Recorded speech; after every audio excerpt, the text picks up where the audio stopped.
Thank you for joining us on our road trip across America.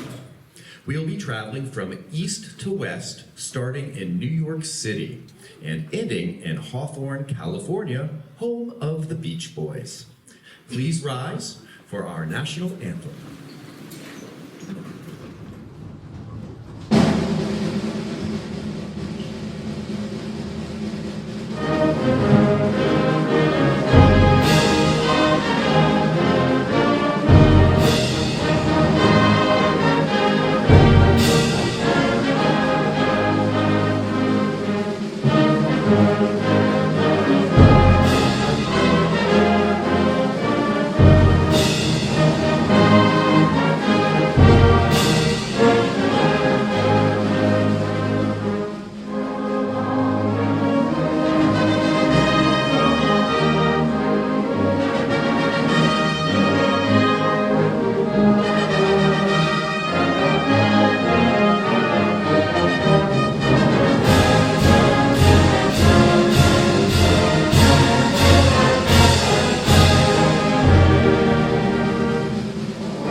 The Roaring '20s were carefree and optimistic times.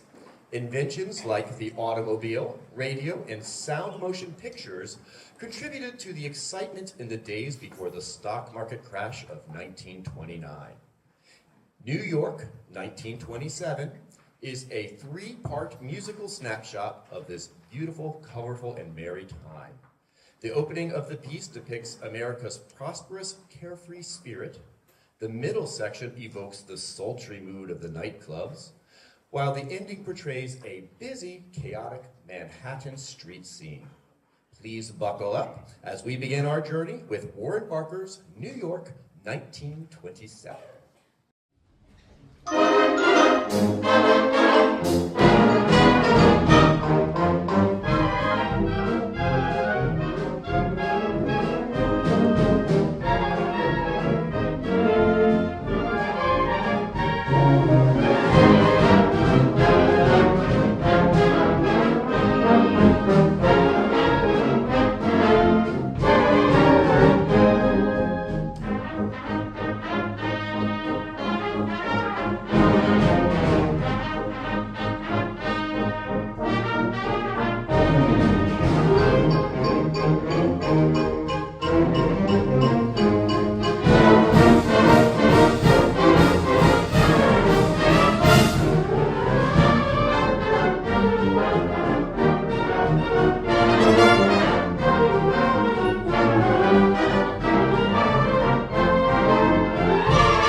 must be traveling in a bus. We can't fit in the car for this trip, but we are on our way to Pittsburgh, Pennsylvania, known as Steel City.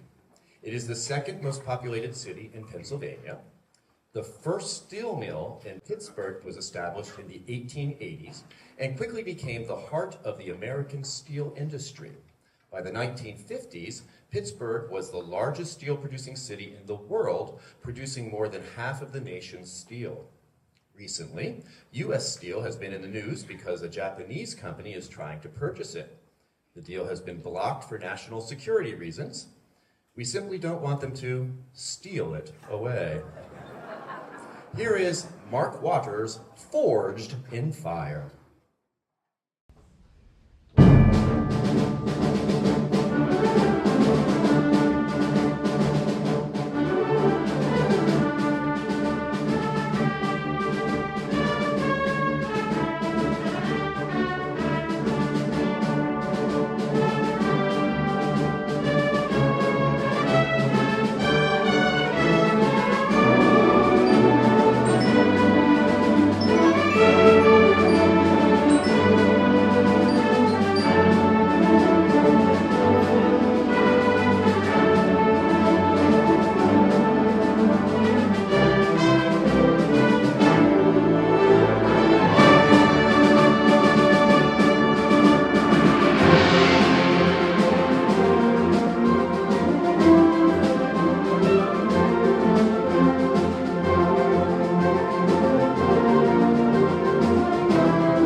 Hold your horses, Betsy.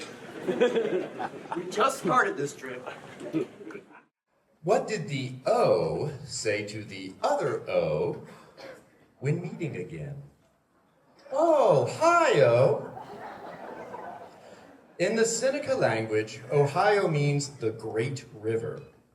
After Pennsylvania, Ohio has the second largest concentration of Amish living in the United States. Its flag is the only non-rectangular U.S. state flag.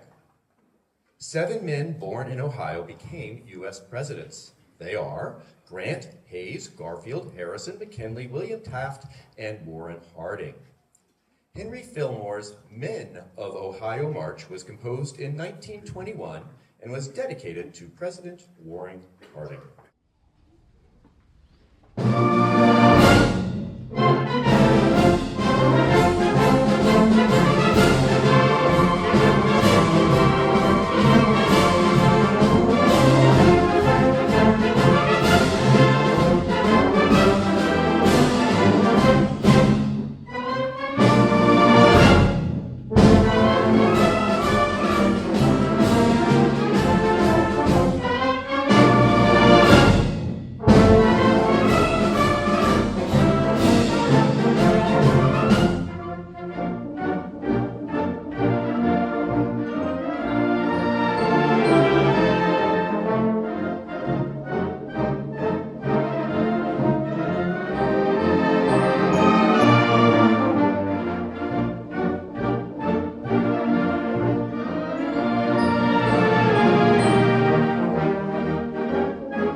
We now head south to explore the Shenandoah Valley. The Shenandoah River flows through 2 counties in West Virginia and 8 counties in Virginia. The Shenandoah Valley contains a number of geologically and historically significant limestone caves, my favorite being Luray Caverns and the Great Stalactite Organ, the largest instrument in the world. Frank DeKelly composed Shenandoah in 1999, based on the American folk song. He was inspired by the freedom and the beauty of the river. By the way, what kind of pants does a cave explorer wear? Stalactites.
We're going to shift gears now to something totally different.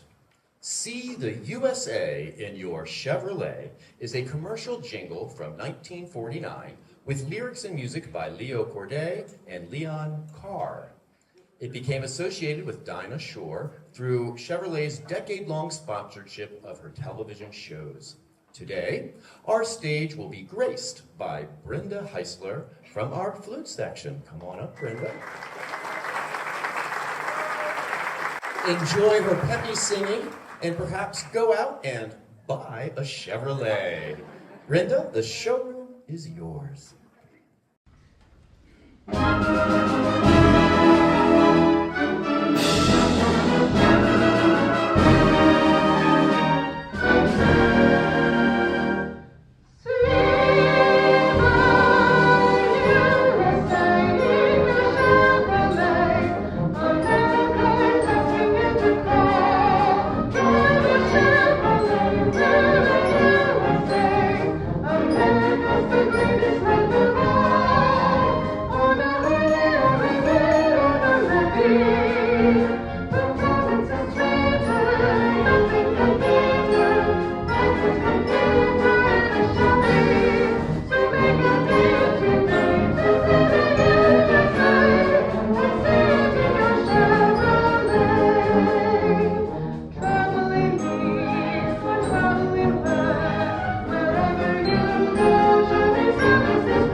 In 1976, my parents took the family across country and we traveled in our Chevrolet all the way across. We only broke down 3 times. Let's continue further down south to Tennessee. Before the arrival of the Europeans, the land was settled by the Cherokee and Chickasaw Native American tribes. The second most visited house museum in the United States is Graceland. Elvis Presley's house sees over 600,000 visitors a year. What's the most visited house? The White House, for sure. The first patent issued for mini golf was in Tennessee. Even though golf comes from Scotland, the fun version was invented in Chattanooga. Why did the artist visit the South? You heard it was a great place to draw. Our next selection, Tennessee Salute, features 2 pieces, the Wabash Cannonball and the Chattanooga Choo Choo.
Commonwealth of Kentucky is home to rolling hills, miles of white fences, and lots of horses.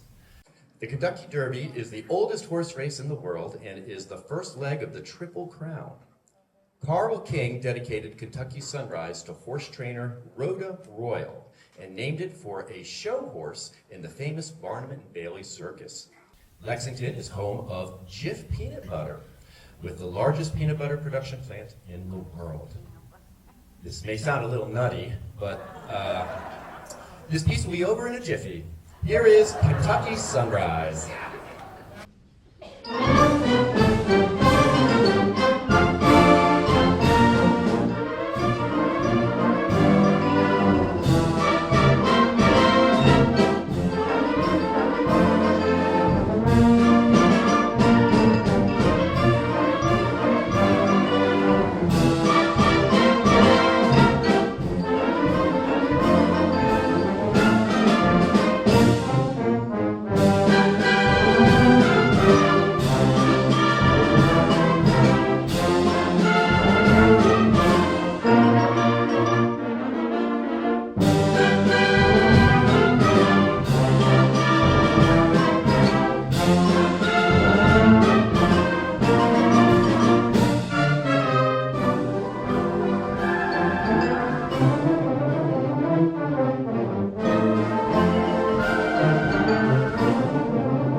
Now we're going to continue north as we head to the Windy City in the state of Illinois. The name Chicago comes from the French interpretation of the Native American word for striped skunk, which is also the name given to the wild onions that grew near the Chicago River. The first skyscraper ever constructed was the massive 13-story Tacoma building, built in 1889. It was the first building supported by a riveted steel frame instead of by the walls of the structure.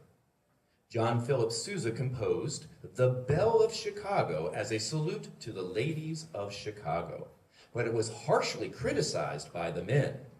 Among the protests made by the Chicago newsmen were, "Mr. Sousa individually disregards the Chicago belle, thinks it's a powerful creature with the swinging stride of a giant, a voice of a foghorn, and the feet like sugar-cured hams." The march has outlived this criticism and is enjoyed, particularly in Europe. Here is "The Belle of Chicago."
Tom, get your iPad out.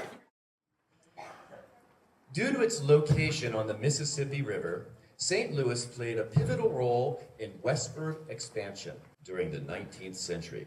It is referred to as the Gateway to the West, marked with its huge Gateway Arch.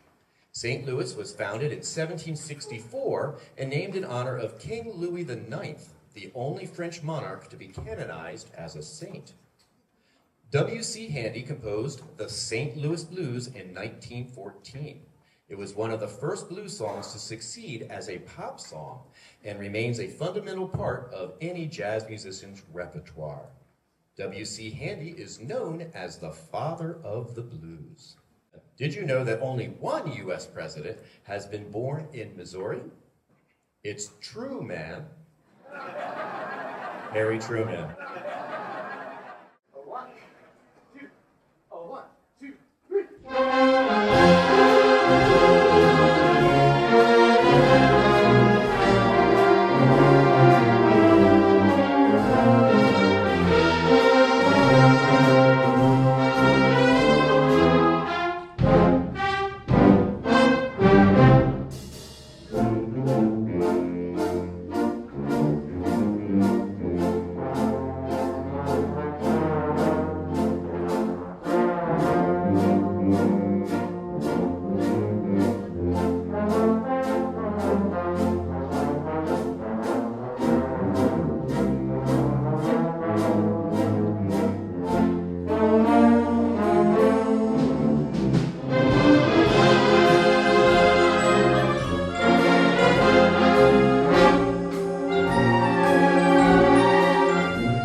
Driving along Route 66, we'll arrive in Claremore, home of the Will Rogers Memorial Museum, dedicated to the famous cowboy, actor, and humorist. In 1943, the musical Oklahoma was written by Rodgers and Hammerstein. It features conflict between the farmers and the cowboys, who had very different ideas of how the land should be used. For cattle or corn? To fence or not to fence? That is the question. Our Oklahoma medley includes The Farmer and the Cowman, Oklahoma, People Will Say We're in Love, Oh, What a Beautiful Morning, The Surrey with the Fringe on Top, and I Can't Say No. Here is Oklahoma.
Well, I hope you have enjoyed the first half of our concert.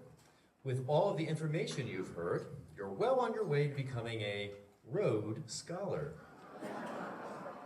Now, let's travel through the prairies to Wichita Falls, Texas. With the arrival of the railroad in 1882, it became a cattle and grain shipping center. Local business owners and the Ladies' Society stood in stark contrast to the energetic, rambunctious cowboys roaming the town. Prairie Dances was composed by David Holsinger in 1998.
For more information about the band, you can visit us at cccband.org.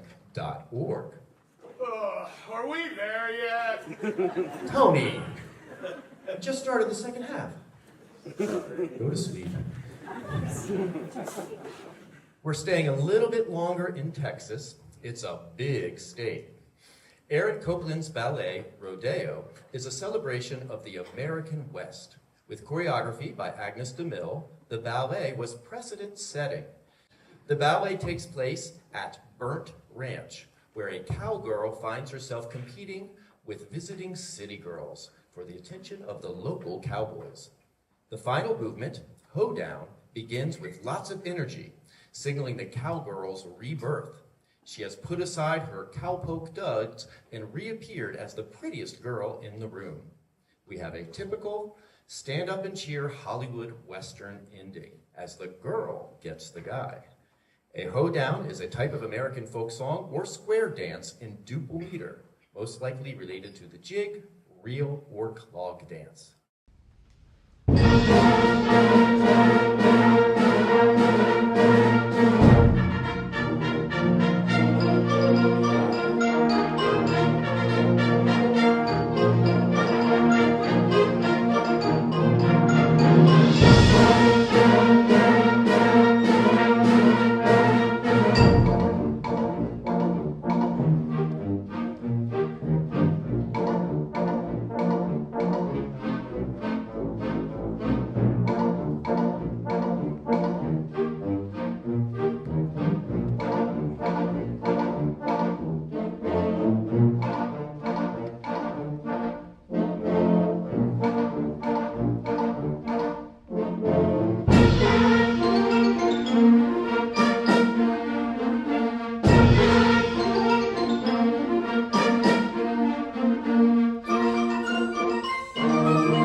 Liam Borse, a freshman music composition major at Temple University, is this year's winner of the annual Student Composition Competition. While the title of this piece doesn't directly adhere to our theme today, it is about traveling. Across the Seven Seas follows the journey of a band of pirates sailing the ocean blue. Their journey starts out fun and relaxed, but they soon face harsh storms and treacherous water. They manage to make it out alive and return home safely. What a journey. What did one wave say to the other? Long time no see. Here is Across the Seven Seas.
There are 23 Indian tribes located in New Mexico, 19 Pueblo tribes, 3 Apache tribes, and the Navajo Nation.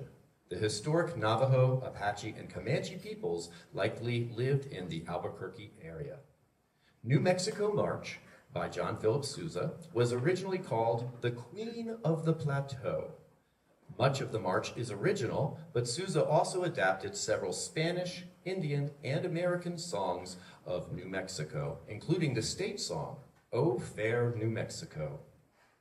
The town of Roswell gained worldwide attention due to the alleged crash of a UFO in 1947. Where do UFO deniers sleep?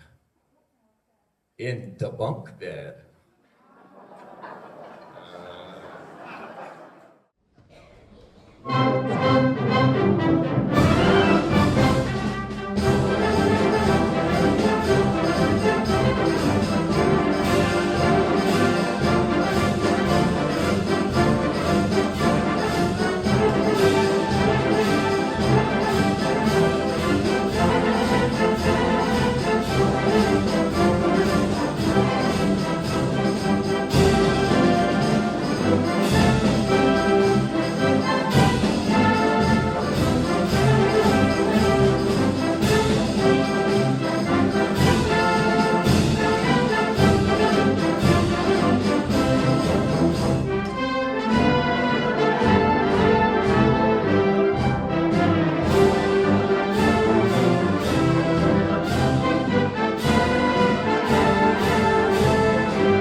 The town of Sedona has been the set for many Western films, most notably Billy the Kid and Broken Arrow.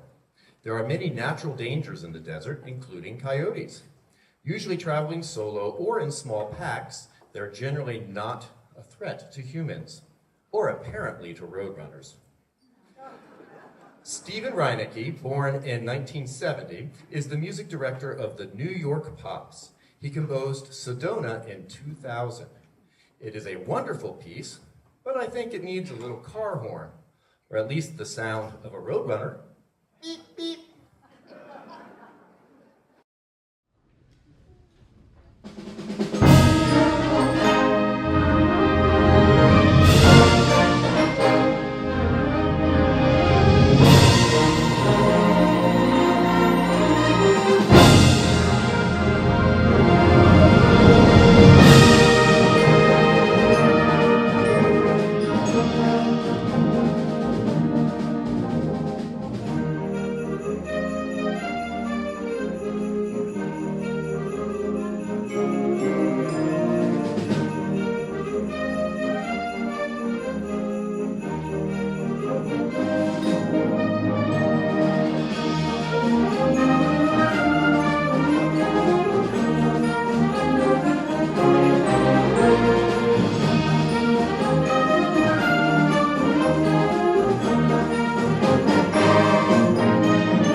Hey, band, we're almost there.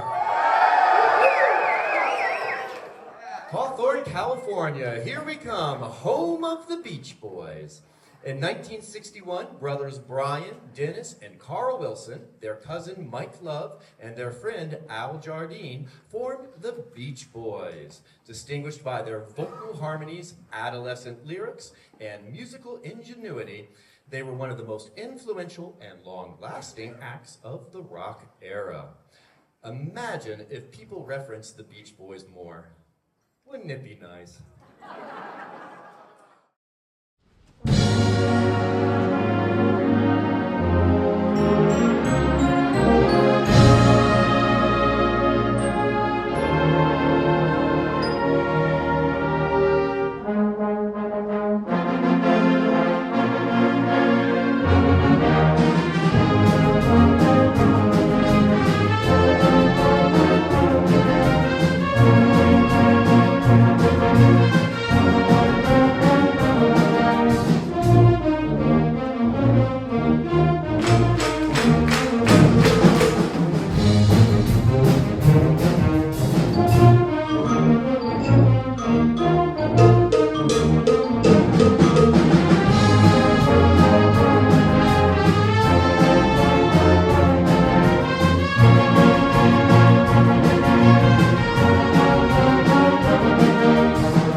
Bye.